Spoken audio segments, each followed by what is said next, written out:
If you don't have the two working in synergy, you really have a limping organisation.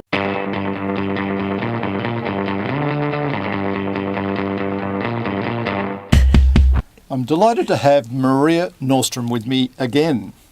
Welcome back. I'm delighted, John. Let's be delighted together. Yeah, we are delighted together.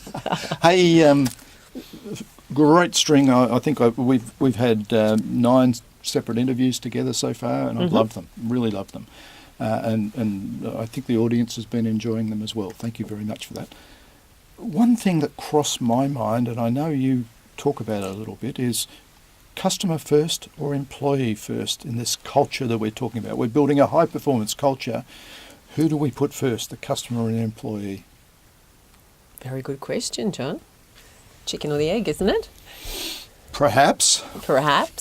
I get a lot. Some organisations will say they always put the employee first, or always put the customer first in the context of customer centricity, always put the customer first. Right? I've read a lot of articles written recently in videos, etc., and people arguing both ways. And I think, oh yeah, without the customer, we don't have a business. Without employees, we don't have a business. So, my take on this is that they have to work in tandem. That's why I always say the chicken or the egg. Because if you don't have the two working in synergy, you really have a limping organisation and you can't create customer first. So this comes back to the high-performing culture, which we've spoken a lot about. Yep. And I think, if there's congruency and there's a really clear understanding of what you are meant to do in an organisation and what the organisation wants to achieve with a customer, you will work automatically in that way and therefore be a lot more connected with a customer. To do that, you really need to take intelligence from the customer and the market to learn. So one, you need the data to do that, yes, that you have internally in your systems, but you also need to learn through the people that work with the customer, market intelligence, and also further customer sat surveys, etc., to get feedback from the customer and then really see how that fits within the organisation. So symbiotically is my answer, not necessarily one over the other. As you say, the chicken or the egg, it's got to go together. Yeah, okay. They do. Yeah, a lot of organisations put a lot of effort into their employees, I know, and think that that's the right way to go. Question though, the average these days for salespeople tenure, that I've been reading some of the documents come out and say 3 years, average tenure. So you're going to invest very heavily in your people.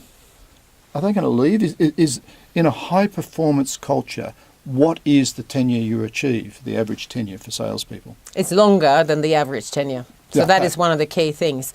If you have a high-performing culture and you feel like you're part of a broader collegiate team, if you like. I used collegiate because I think that's more, a good description for what it is. And you're more likely to succeed in that environment as well. So you've got probably a better success record. Yeah, it depends on the personality. We talked about different styles before, and I'll call it different styles. We talked about the lone wolf and etc. That doesn't necessarily go hand in hand with that. But, generally, if you are feeling that you're part of a bigger team that has a very clear strategy, you know where you fit, you feel like you're a really strong contributor to achieve what the organisation wants to achieve, and you feel like you're part of something, yes, then you're more likely to stay. So, and in doing that, you're also more likely to seek more information from the customer that is of value to the organisation to be able to improve and grow. The point I guess I was getting to is I've talked to a lot of sales leaders who say, well, I don't want to invest too heavily in my people because I know they're going to leave.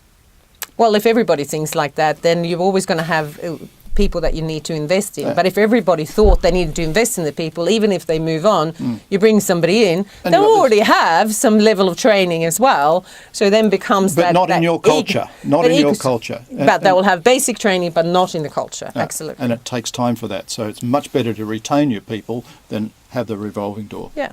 So investing in people and putting your people symbiotically first with your customer is really important. Absolutely. That is how you are successful today, I believe. So, yeah.